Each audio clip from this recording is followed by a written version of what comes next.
पन्नगे च सुरेन्द्रे च कौशिके पाद संस्पृशि निर्विशेष मनस्काय श्री वीरस्वामिने नमः। आरहत वाङ्मय में कहा गया है,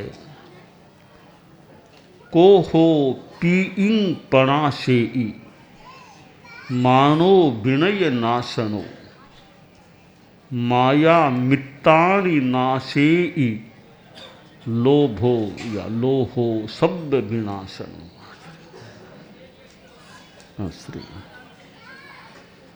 आदमी के जीवन में कभी अनुकूल स्थिति आ जाती है तो कभी प्रतिकूल परिस्थिति भी सामने उपस्थित हो जाती है। अनुकूलता और प्रतिकूलता बड़े बड़े लोगों के जीवन में भी आ सकती हैं और सामान्य आदमी के जीवन में भी आ सकती है। कभी आदमी का सम्मान होता है तो कहीं और कभी अपमान भी हो सकता है। गालियों की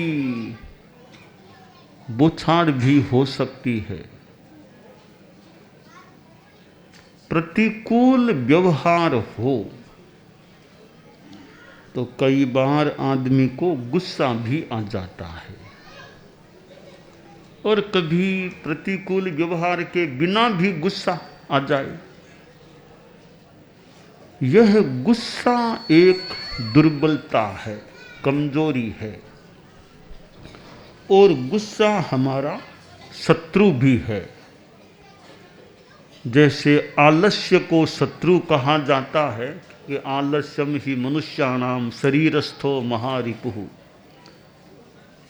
आलस्य महान शत्रु है तो गुस्सा भी शत्रु है। कोपः शत्रुर्मनुष्याणाम सतुत्याज्यः सदैव ही क्रोधेन दुर्गतिर्भावि क्रोधेन दुर्गतिर्भूयात् क्षांति ही सुगते है कारणम। ये कोप गुस्सा मनुष्यों का शत्रु है और वह त्याज्य है। गुस्से से दुर्गति होती है और शांति क्षमाशीलता सुगति का कारण है। तो यह जो गुस्सा तत्व है प्रेम का नाश कर देता है। बार बार आपस में गुस्सा कर किसी को झिड़केंगे, गुस्सा करेंगे, फिर प्रीति रहना मुश्किल है। सामने वाला एक बार सुन लेगा, दो बार सुन लेगा, आखिर कब तक सुनेगा, कितना सुनेगा। और गुस्सा करने वाला आखिर कोई उचित बात कह रहा है या कोई फालतू गुस्सा कर रहा है। तो परिवार में भी कई बार अशांति हो सकती है गुस्से के कारण से। व्यापार में, दुकान में आप गुस्सा करेंगे तो ग्राहक आपकी दुकान पर क्यों चलेगा, कितना चलेगा।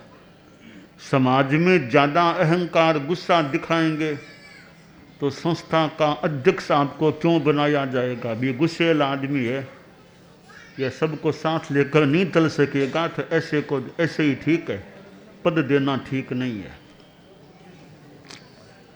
और अपने खुद के लिए देखें तो आत्मा के लिए गुस्सा करेंगे तो हमारी आत्मा, हमारा मन भी अशांत हो सकता है। बार बार गुस्सा करेंगे, खुद की शांति नष्ट हो सकती है।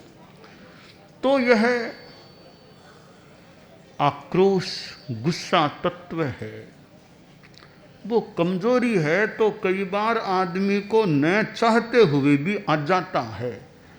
इच्छा नहीं, प्रभु मौके पर ऐसी स्थिति आती है कि आदमी लाल पीला हो जाता है, गुस्सा आ जाता है। तो गुस्सा करना कोई बड़ी बात नहीं है। 2 गालियां दे दी, कौन सा आपने बड़ा काम कर दिया? गुस्सा आ गया, 2 गालियां दे दी, क्या बड़ा काम किया? शांति रखना, सहन करना, क्षमाशीलता रखना, वो अच्छी बात है। तो क्षमा वीरस्य भूषणम, वीर आदमी का आभूषण है क्षमा। गम खा जाना, कम खाना, गम खाना, नम जाना। खाने में उनोदरी रखो, कम खाओ, कम खाओ स्वस्थ रहो, गम खाओ मस्त रहो, नम जाओ प्रशस्त रहो। कि कम खाओ, उनोदरी रखो और स्वस्थ रहो, गम खाओ, क्षमा रखो, अपने आप में मस्त रहो, शांति में रहो। मौके पर नम जाओ तो प्रशस्त, भी अच्छा आदमी मौके पर झुक गया, ठीक है। हर कहीं झुकना तो बढ़िया नहीं है, हर कहीं तो झुकना बढ़िया। हमारा मस्तक है वो हर किसी के सामने तो न भी झुके, क्योंकि एक आदमी जो एक स्वाभिमानी भी है, अच्छा एक स्तर का आदमी है, तो हर किसी के सामने तो मस्तक कैसे झुके? जो प्रणम्य है, पूज्य है, वहाँ मस्तक झुक भी सकता है। अब देखिए कि कोई राजा भी यानी राष्ट्रपति भी आ गया तो आप लोग ठीक है हाथ जोड़ लेंगे, थोड़ा माथा झुका लेंगे, या थोड़ा पैर के हाथ लगा के मान लो कर लेंगे। वो भी पता नहीं कितने करते हैं आजकल, कितना पैर के हाथ कितने क्या कौन लगाते हैं। थोड़ा सा भले ऐसे कर लिया, और पूरा पैर के हाथ लगा के प्रणाम तो कितने लोग करते होंगे। माँ बाप के भी, अपने रिलेटिव, उनके भी पैर के हाथ कौन कितने लगाते होंगे। थोड़ा सा कर लिया, बस इतना ही हो। परंतु एक साधु के सामने राजा जैसा व्यक्ति भी झुकता है, और उनके पैर के भी बड़े बड़े लोग झुक कर के प्रणाम करते हैं, और आम लोग तो साधु के पैर में माथा लगा देते हैं। तो ये आदमी का मस्तक साधु के सामने कितना झुक जाते, क्यों झुकता है? इनमें त्याग है। ये संसार के त्यागी हैं, सन्यासी लोग हैं, तो त्याग के सामने वो समृद्धि का मस्तक भी मानो झुकता है, सत्ता भी झुकती है, भी त्यागी है। तो ये अहंकार, गुस्सा, इनको जो छोड़ दे वो बड़ी बात है। तो साधु को तो खैर ज़्यादा ही ध्यान देना चाहिए भी कि मैं अहंकार किस चीज़ का, मैं क्यों अहंकार करूं, मैं क्यों गुस्सा करूं। मेरे पास पैसे की दृष्टि से देखें तो साधु तो इतने अकिंचन हैं, इतने अकिंचन हैं। गांव में कोई गरीब घर का आदमी है, उसके पास भी 50 रुपया 100 रुपया तो कुछ शायद मिल जाए। गरीब आदमी गांव का है तो उसके भी घर में 50 200 100 रुपया तो मिल जाए। पर साधुओं के पास 1 रुपया भी नहीं मिले तो गरीब फिर कौन हुआ? वो गरीब है कि साधु गरीब? परंतु साधु गरीब नहीं है, साधु त्यागी है। गरीब तो होना मजबूरी है, भी पैसा है नहीं, क्या करें, कमजोर हैं, समृद्धि नहीं है। तो वो गरीबी होना एक चीज है, अकिंचन होना अलग चीज है। साधु अकिंचन यानी पास में कोई था वो भी छोड़ दिया, वो भी त्याग दिया। तो यह त्याग है, वैराग्य है। वहाँ बड़े बड़े सत्ताधीश लोगों का मस्तक भी झुकता है। तो ये गुस्सा है, अहंकार है। अहंकार के लिए आदमी सोचे भाई घमंड क्यों करूं, दुनिया में मेरे से भी तो बड़े आदमी हो सकते हैं। ठीक है, कोई पुण्य आदि का जो भी योग है, मैं समृद्धिशाली बन गया, सत्ता प्रभुत्व मिल गया, सत्ता मिल गई।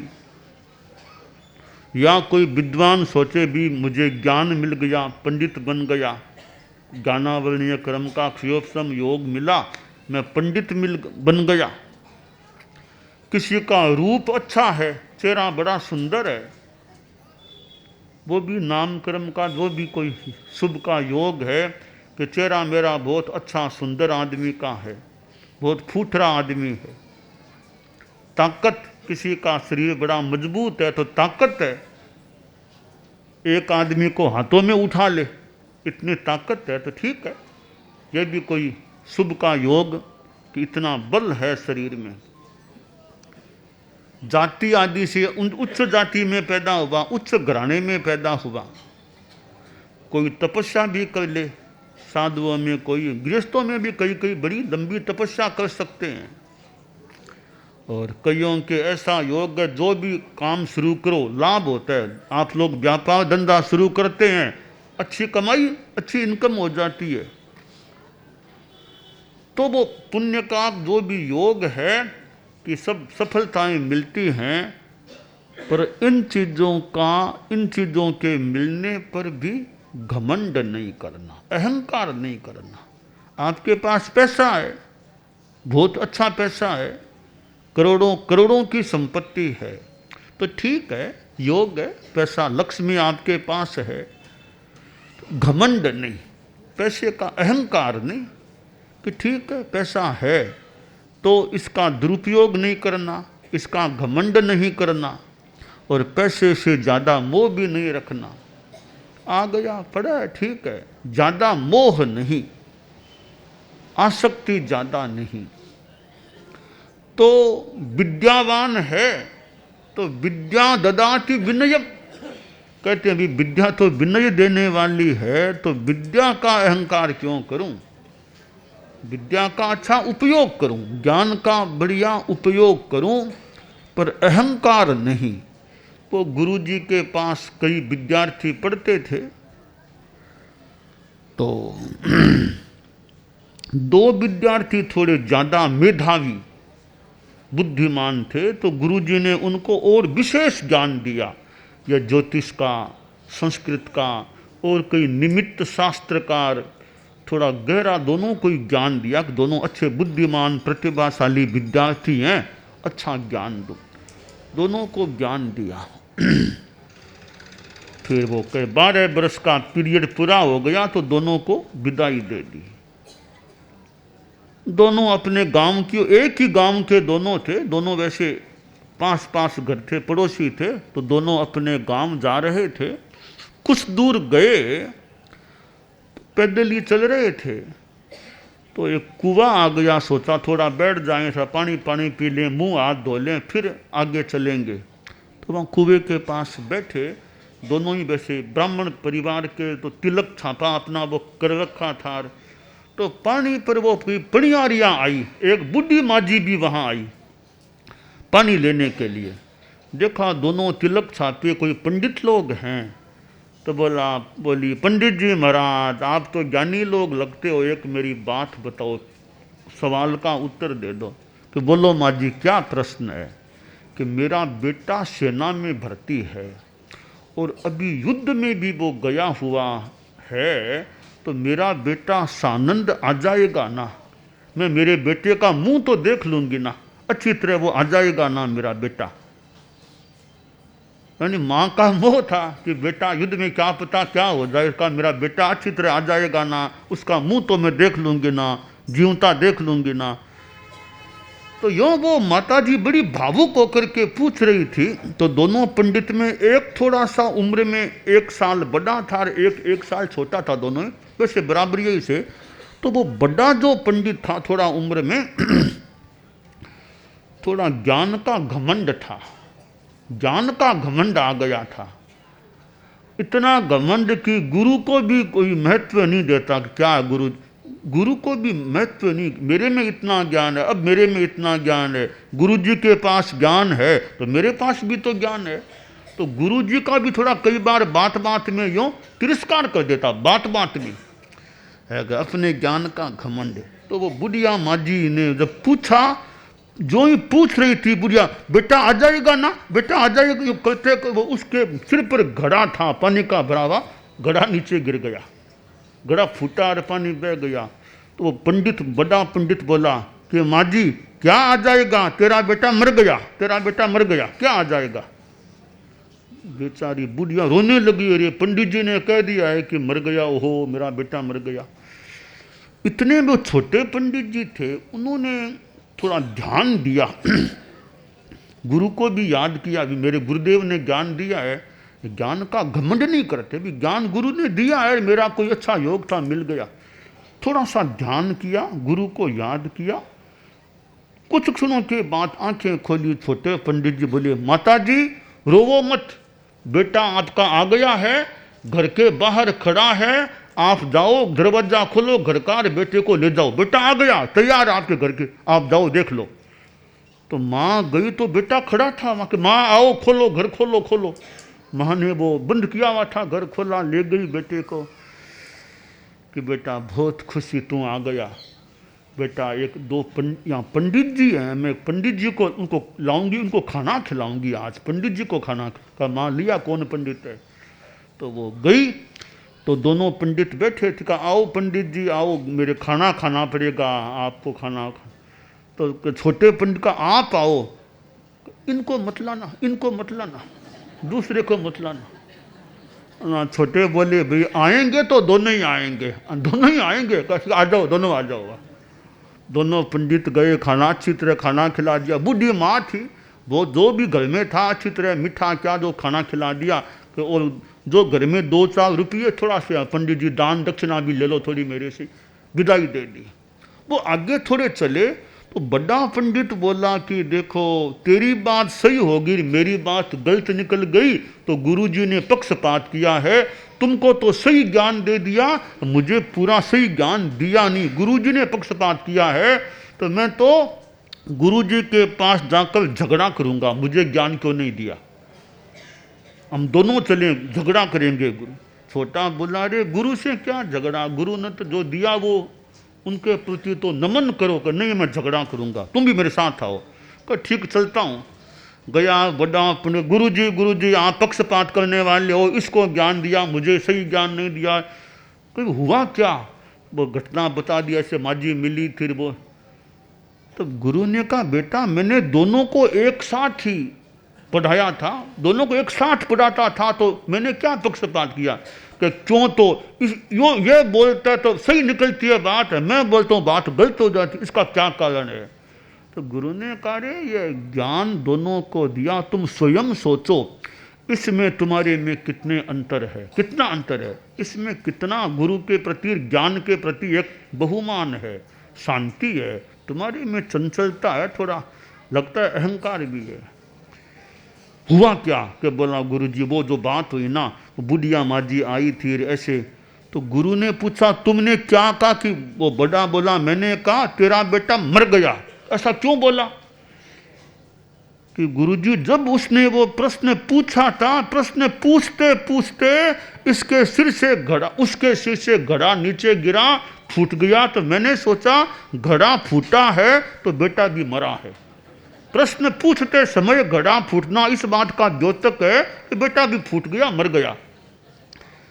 गुरुजी ने छोटे पंडित से पूछा तुमने क्या कहा, कि गुरुदेव मैंने तो कहा बेटा आ गया तैयार है जाओ मिल जाएगा। तो तुमने ऐसा किस आधार पर किया, तुमने ऐसा क्यों कहा। बड़ा बोला मैंने तो कहा भी घड़ा फूटा है तो बेटा भी मरा है, तो तुमने ऐसा क्यों कहा कि बेटा आ गया तैयार है। छोटा पंडित बोला गुरुदेव ज्ञान आपने दिया था तो मैंने तो थोड़ा सा आपको याद किया, मेरे गुरु ने मुझे ज्ञान दिया है, चंचलता नहीं की, शांति से थोड़ा सा मैंने ध्यान दिया क्या होना चाहिए। तो मैंने ध्यान दिया तो मुझे ऐसा मेरे मन में आया कि घड़ा फूटा तो है, फूटने के बाद हुआ क्या कि पानी आगे पानी में मिल गया, मिट्टी घड़े की मिट्टी मिट्टी में मिल गई, तो पानी पानी से मिला है, मिट्टी मिट्टी से मिली है, तो बेटा भी माँ से मिलेगा। मुझे ऐसा लगा, मैंने कह दिया कि बेटा आ गया जाओ, बेटा आया हुआ तैयार था। तो भाई ज्ञान का घमंड मत करो, ज्ञान है तो उपयोग करो उसका, और जो ज्ञान देने वाले हैं उनका तिरस्कार मत करो। ज्ञान जिसने 2 अक्षर भी सिखाए हैं, तो ज्ञान दिया है कि एकाक्षर प्रदातारम यो गुरुम नैव मन्यते स्वान योनौ सतम गत्वा चंडालेश्व जायते। कोई श्लोक है, कोई पुराना होगा, सारा भाव समझ लें कि 1 अक्षर भी कोई सिखाए वो भी हमारा गुरु हो गया, उसको भी गुरु मानो। मुझे 1 अक्षर का ज्ञान दिया है, गुरु नहीं मानता है, तिरस्कार करे, उद्दंडता करे, वो कहावत होगी कि 100 बार तो कुत्ते की योनि में जाएगा, फिर चंडालों में और पैदा होगा। यानी ज्ञान देने वाले का तिरस्कार मत करो। तो हमें अपने जीवन में घमंड से बचना चाहिए, न ज्ञान का घमंड करना चाहिए, न आप लोगों को पैसे का घमंड करना चाहिए, न कोई पोस्ट का घमंड करना चाहिए। बस उपयोग करें, ज्ञान का अच्छा उपयोग करें, पद है तो पद का अच्छा उपयोग करें। इस प्रकार हम जीवन में गुस्सा जो शत्रु है उससे और अहंकार से बचने का प्रयास करें, यह काम्य है।